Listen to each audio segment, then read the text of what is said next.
দীর্ঘ ৩ বছর ৮ মাস পর বিটিএসের ৭ জন মেম্বার যখন আবার এক ছাদের নিচে জড়ো হলো, তখন সেই মুহূর্তটা কেবল একটি সাধারণ আড্ডা ছিল না।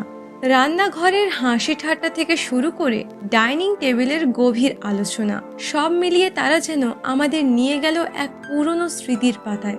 আজকের ভিডিওতে আমরা দেখব বিটিএসের সেই ঘরোয়া রাত, যেখানে ভালোবাসা, বন্ধুত্ব আর ভবিষ্যতের গল্পগুলো মিলেমিশে এক হয়ে গিয়েছিল। নমস্কার বন্ধুরা, আমি সাথী। আজকের ভিডিওতে আপনাদের সকলকে স্বাগত জানাই। তাহলে চলুন ভিডিও শুরু করা যাক। রাতের খাবারের প্রস্তুতির জন্য জিন এবং জাংকুক রান্নাঘরের দায়িত্ব নেয়।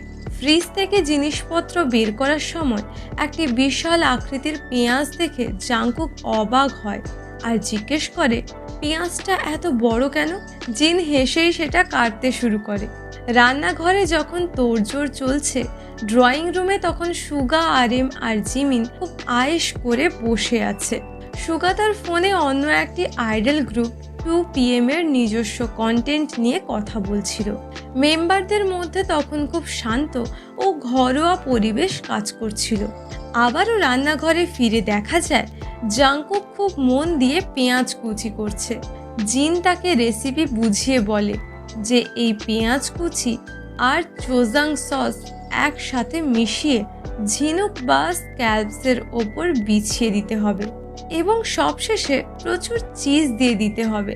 ঠিক তখনই তাদের কিছুক্ষণ আগের সেই বিখ্যাত বালিশ যুদ্ধের মজার দৃশ্যটি ফ্ল্যাশব্যাকে দেখানো হয়।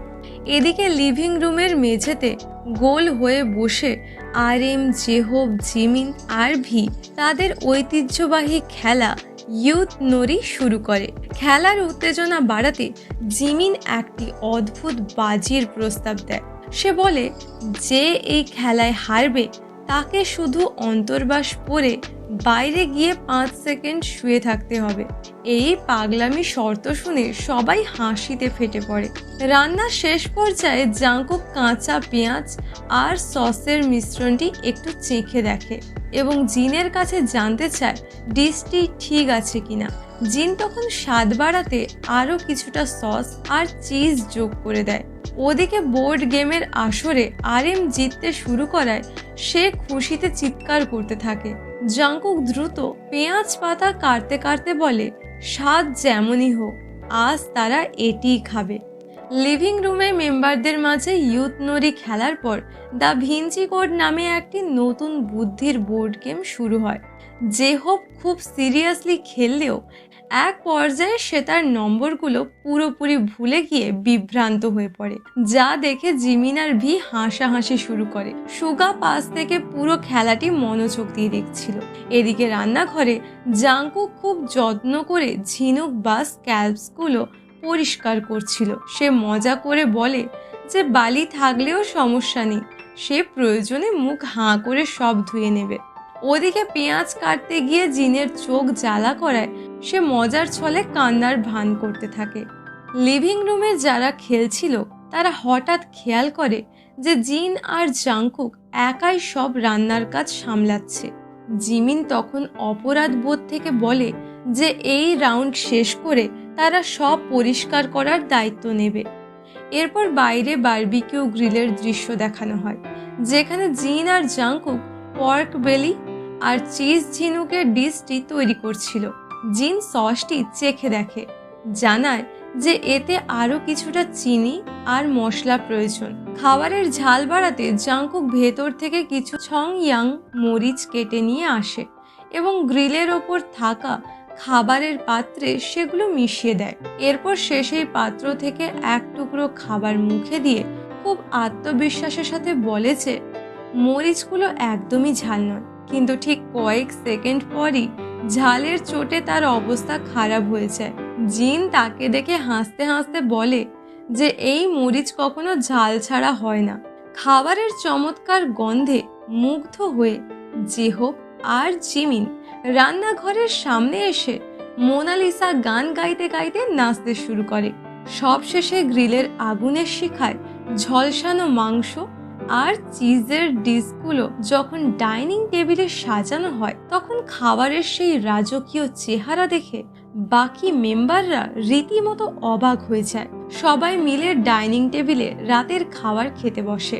মেনুতে ছিল সুস্বাদু পর্ক বেলি আর প্রচুর চিজ দিয়ে সাজানো ঝিনুক বা স্ক্যালপস। খাবারের চমৎকার স্বাদ আর রাজকীয় সাজ দেখে জেহব আর বাকিরা প্রশংসায় পঞ্চমুখ হয়ে ওঠে। জিমিন তখন সবার জন্য গরম গরম ভাত নিয়ে আসে। খাবার মাঝখানে হঠাৎই ঝিনুকের নাম নিয়ে এক মজাদার বিতর্কের সৃষ্টি হয়। কাঞ্জা আর খিজোগে, এই দুটির মধ্যে পার্থক্য কি তা নিয়ে জিন আর জাংকুক তর্কে জড়িয়ে পড়ে। জিন ভুলবশত ভাবছিল কাঞ্জা হয়তো একটা জাপানি শব্দ। মেম্বারদের এই বিভ্রান্তি দূর করতে সুগা সাথে সাথে ফোন বের করে ইন্টারনেটে সার্চ করতে বসে যায়। সুগা খুঁজে বের করে যে ঝিনুকের গোল মাংসল পেশিটাকেই বলা হয় কাঞ্জা। এটি কোনো জাপানি শব্দ নয়, বরং ওই বিশেষ অংশের নাম। সুগার এই গভীর জ্ঞান আর খুঁটিনাটি তথ্য দেওয়ার স্বভাব দেখে আরএম তাকে স্পিড ওয়াগন বলে মজা করে। এরপর আড্ডার মোড় নেয় বিটিএস এর পুনর্মিলনের দিকে। তারা কতদিন পর এভাবে একসাথে ঘুরতে এসেছে তা নিয়ে কথা হয়। ভি জানায় যে প্রায় 3 বছর 8 মাস পর তারা 7 জন আবার এক হতে পেরেছে। তারা আলোচনা করে যে বিটিএস হিসেবে দ্রুত ফিরে আসার জন্যই তারা সবাই প্রায় কাছাকাছি সময়ে মিলিটারিতে যোগ দিয়েছিল। কথার এক পর্যায়ে আরএম জিনের বয়স নিয়ে এক চরম রসিকতা করে। সে বলে জাংকুক যখন তার মিলিটারি সার্ভিস শেষ করে ফিরবে তখন জিনের বয়স প্রায় 60 বছর বা ওয়ানগাপের কাছাকাছি হবে। এই ভবিষ্যৎবাণী শুনে সবাই হাসিতে ফেটে পড়ে এবং জেহব হাসতে হাসতে বলে যে তার খাবার রুচি চলে গেছে। এরপর জিন জানায় যে বিকেলে বালিশ নিয়ে যুদ্ধ করতে গিয়ে তার কোমরে বেশ ব্যথা হয়েছে। জিমিন তখন প্রস্তাব দেয় যে সবার জন্য স্পেশাল গোবার বা গোচুজাং টুনা রাইস বানিয়ে আনবে। সবশেষে তারা কে আগে স্নান করতে যাবে তা নিয়ে মজার আলোচনা শুরু করে এবং জিমিন স্মরণ করিয়ে দেয় যে তারা যখন আমেরিকায় ছিল তখন সে আর জেহব প্রায়ই একসাথে সকালে স্নান করত। জিমিন সবার জন্য গোবার বা গোচুজাং টুনা রাইস বানানোর প্রস্তুতি নিতে গিয়ে হঠাৎ দেখে যে টিনজাত টুনা মাছ ফুরিয়ে গেছে। জেহব তখন ডাইনিং টেবিলে বসে স্মৃতিচারণ শুরু করে। সে বলে যে বিটিএস এর নিজস্ব কন্টেন্ট রান বিটিএস শুটিং করার আমেজটা সময়ের সাথে সাথে কতটা বদলে গেছে। আড্ডার এক পর্যায়ে জেহব তার একক কেরিয়ার বা সোলো কেরিয়ার নিয়ে কথা বলে। সে জানায় একা কাজ করতে গিয়ে সে নিজের সম্পর্কে অনেক কিছু শিখেছে যা তাকে একজন শিল্পী হিসেবে পরিণত করেছে। জিনও তার সাথে একমত হয়ে নিজের ব্যক্তিগত ট্যুরের অভিজ্ঞতার কথা শেয়ার করে।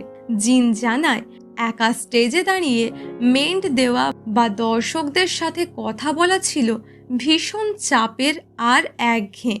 ঠিক তখনই সে বিটিএস মেম্বারদের গুরুত্ব আর অভাব সবচেয়ে বেশি অনুভব করেছিল। জিমিন তার একক কাজের অভিজ্ঞতাকে রেড ফ্লেভার বা বেশ চ্যালেঞ্জিং একটি অভিজ্ঞতা হিসেবে বর্ণনা করে। জিন তখন মেম্বারদের পরিবর্তনের কথা তুলে ধরে। সে বলে জিমিন আর ভির ব্যক্তিত্ব আগের চেয়ে অনেক বেশি পরিণত হয়েছে।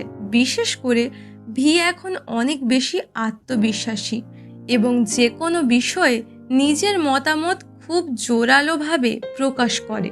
ভি এবং আরএম এই পরিবর্তনের সাথে একমত হয়। ভি বলে প্রত্যেকের নিজস্ব ইগো বা মতামত থাকাটা ভালো, কারণ আলোচনা আর যুক্তিতর্কের মধ্যেই তারা 10 বছর ধরে সেরা সিদ্ধান্তগুলো নিতে পেরেছে। আরএম যোগ করে যে বিটিএস ব্র্যান্ডটি তারা গত 10 বছরে অনেক পরিশ্রম করে গড়ে তুলেছে, যা তাদের কাছে অত্যন্ত মূল্যবান। আড্ডার মাঝখানে মেম্বাররা হঠাৎ করে একসাথে গান গাইতে শুরু করে। যা পুরো পরিবেশকে আনন্দময় আর কিছুটা এলোমেলো করে তোলে। সবশেষে তারা জিনের তৈরি সেই বিখ্যাত ঝাল ক্ল্যাম স্যুপ বা যোগেথাং চেখে দেখে। স্যুপটি এতটাই ঝাল ছিল যে জিমিন আর ভির রিয়াকশন দেখে বাকিরা হাসাহাসি শুরু করে। ডাইনিং টেবিলে বসে মেম্বাররা জিনের তৈরি ক্ল্যাম স্যুপের প্রচণ্ড ঝাল নিয়ে কথা বলছিল। জিন অবাক হয়ে বলছিল যে মরিচ অর্ধেক দিলেই ভালো হতো। ঠিক তখনই একটি ফ্ল্যাশব্যাক দেখা যায় যে রান্নার সময় জাংকুক জিনের আড়ালে প্রচুর পরিমাণে কাঁচা মরিচ স্যুপের পাত্রে ঢেলে দিয়েছিল। এই দৃশ্যটি দেখে সবাই হাসিতে ফেটে পড়ে এবং জিনের স্যুপের রহস্য উন্মোচিত হয়। এরপর তাদের পরবর্তী অ্যালবাম নিয়ে আলোচনা শুরু হয়। আরএম জানায় তারা এমন কিছু তৈরি করতে চায় যা তাদের আগের কাজগুলোর চেয়ে আরও বড় ও বিস্তৃত হবে। জিমিন খুব গুরুত্বের সাথে বলে যে যেহেতু এই অ্যালবামটি তারা নিজেরা বানাচ্ছে, তাই এর প্রতিটি বিষয় তাদের কাছে অত্যন্ত মূল্যবান। আড্ডার মোড় ঘোরে বিটিএস এর পুরনো দিনের স্মৃতির দিকে। সুগা মনে করিয়ে দেয় যে তারা আগে প্রায় প্রতি সপ্তাহে রান বিটিএস এর শুটিং করত। আরএম তখন এই শোটিকে তাদের নিজস্ব ইনফিনিট চ্যালেঞ্জ বলে অভিহিত করে। তারা 12 বছর আগের সেই দিনগুলোর কথা ভেবে বেশ আবেগপ্রবণ হয়ে পড়ে, যখন তারা স্টেডিয়ামে বা সাউনাতে বসে অদ্ভুত সব গেম খেলতো। পরের দিনের পরিকল্পনা করতে গিয়ে মেম্বাররা মজার সব আইডিয়া শেয়ার করে। ভি নিজের একটি টক শো হোস্ট করার ইচ্ছা প্রকাশ করে। জিমিন হাসতে হাসতে হিমালয় পর্বতে চড়ার কথা বলে, আর সুগা মজা করে পোল ডান্স করার প্রস্তাব দেয়। আরএম তখন জেহোপের ফ্যাশন সেন্স নিয়ে মজা করে এবং তাকে 1 মাস একই পোশাক পরার চ্যালেঞ্জ দেয়। জেহোপ জানায় তার প্রতিটি পোশাক আর জুতোর সংগ্রহের সাথে অনেক পুরনো স্মৃতি জড়িয়ে আছে, যা সে কখনো ফেলে দিতে পারবে না। কথার এক পর্যায়ে ভি একটি অদ্ভুত শাস্তির কথা বলে মেম্বারদের অবাক করে দেয়। সে চায় 4 জন মেম্বার যেন 1 ঘন্টা হাঁটু গেড়ে হাত উপর করে তুলে দাঁড়িয়ে থাকে। মেম্বাররা একে পাগলামি বললেও ভি সিরিয়াসলি জানায় যে সে মাঝে মধ্যে নিজের বাড়িতে দেওয়ালের দিকে তাকিয়ে এভাবে দাঁড়িয়ে থাকে। এই বিচিত্র আলোচনা শেষে তারা সবাই মিলে রান বিটিএস স্লোগান দিয়ে ডিনার শেষ করে। সবশেষে শুরু হয় মেম্বারদের ঘুমানোর প্রস্তুতি। সুগা নিজের রুমে গিয়ে কাপড় গোছাতে থাকে। জেহোপ ত্বকের যত্নে মুখে ফেস মাস্ক লাগায় এবং আরএম চুপচাপ চিলেকোঠার অ্যাটিক রুমে চলে যায়। জিন আর জিমিন একই রুমে থাকা নিয়ে একে অপরের সাথে মিষ্টি খুনসুটি করে। সবশেষে ভি জাংকুকের রুমে একটি খালি বিছানা খুঁজে নিয়ে শুয়ে পড়ে। এভাবেই বিটিএস মেম্বারদের একটি আনন্দময় দিন শেষ হয় এবং শান্ত নিস্তব্ধতায় বাড়িটি ডুবে যায়। তো আর্মিস, তোমাদের এই ভিডিওটা কেমন লাগলো আর কোন পার্টটা তোমাদের বেশি ভালো লেগেছে কমেন্টে জানিও। কিন্তু সবাই ভালো থেকো, সুস্থ থেকো। দেখা হচ্ছে পরের ভিডিওতে।